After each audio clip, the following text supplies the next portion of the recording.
Hi friends, வாங்க chicken நெய் பிரியாணி எப்படி செய்யுதுன்னு பார்ப்போம்.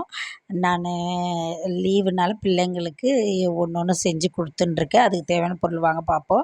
பெரிய மிளகாத்தூள் ஒரு பாக்கெட்டு, அப்புறம் பிரியாணி பொடி ஒரு பாக்கெட் வாங்கிக்கிட்டேன். வாங்க அதுக்கு என்னென்ன தேவைன்னு பார்ப்போம். 4 பச்சை மிளகா, கருவேப்பிலை, புதினா, கொத்தமல்லியை நல்லா க்ளீன் பண்ணி அலசி எடுத்துக்கினேன். நான் வீட்டில் இருந்தது மட்டும்தான் போட்டேன். இதுக்காக போய் ஃப்ரெஷ்ஷாக வாங்கணும் அப்படி வாங்கலாம் கிடையாது. நம்ம பக்கத்தில் கடை இருக்கனால ஃப்ரெஷ்ஷாக வாங்கணும்னு நினைப்பேன். வீட்டில் இருக்கிறத வச்சு செய்வோம், வாங்க பார்ப்போம். 1 கிலோ சிக்கன் வாங்கினா நல்லா உப்பு மஞ்சத்தூள் போட்டு நல்லா 2 3 தடவை கழுவி நல்லா வடிகட்டி அதையும் எடுத்து வச்சுக்கணும் ஃப்ரெண்ட்ஸ். உப்பு போட்டு நல்லா மஞ்சத்தூள் போட்டு கழுவி எடுத்துக்கோங்க. அதுக்கப்புறம் 4 பெரிய தக்காளி, 2 பெரிய வெங்காயம், கொஞ்சம் இஞ்சி பூண்டு தேவைக்கேற்ப வச்சுக்கணும். இதெல்லாம் அரிஞ்சு நல்லா க்ளீன் பண்ணி வச்சுக்கிட்டு, அதுக்கப்புறம் நான் நெய் கண்டிப்பாக தேவை. நெய் நிறைய ஊற்றினா தேக்கட்டும், அதனால் நெய்யும் வனஸ்பதி எடுத்துக்கணும். வீட்டில் தாளிக்கிற எண்ணெயும் எடுத்துக்கணும் ஃப்ரெண்ட்ஸ். நம்ம டப்பியை வச்சு வனஸ்பதி நெய் நம்ம வீட்டில் தாளிக்கிற எண்ணெயை ஊற்றி பட்டை லவங்கம் போட்டு நல்லா பொரிஞ்சு வந்த பிறகு வெங்காயம், பூண்டு, பச்சை மிளகா போட்டு நல்லா வதக்குன்னு வதக்கணும்.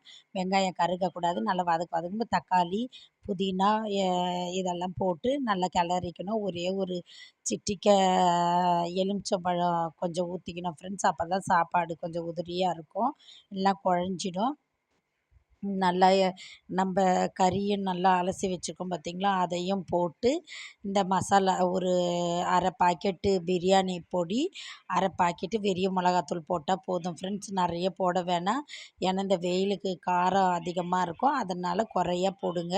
கலருக்காக நம்ம அதை ஊற்றணும் இதை ஊற்றணும் இருக்கக்கூடாது. இந்த சிக்கன் நான் கழுவி அதையும் போட்டு நல்லா வதக்குன்னு வதக்கிக்கணும் ஃப்ரெண்ட்ஸ். நல்லா வதக்கின பிறகு அதுக்கு தேவையான தண்ணி கொஞ்சம் ஊற்றி நல்லா கறிங்கெல்லாம் நல்லா அவிஞ்சு மசாலாலாம் நல்லா திக்காக தொக்கு மாதிரி வரணும்.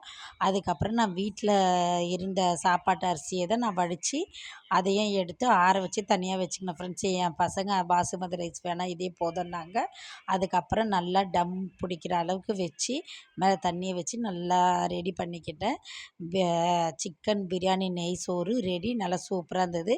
நான் இதுக்கு முட்டையும் தயிர் பச்சடியை மட்டும்தான் ரெடி பண்ணிக்கிறேன் ஃப்ரெண்ட்ஸ். நீங்களும் தயாரித்து பாருங்கள், சாப்பிட நல்லா இருந்தது. Okay, bye friends.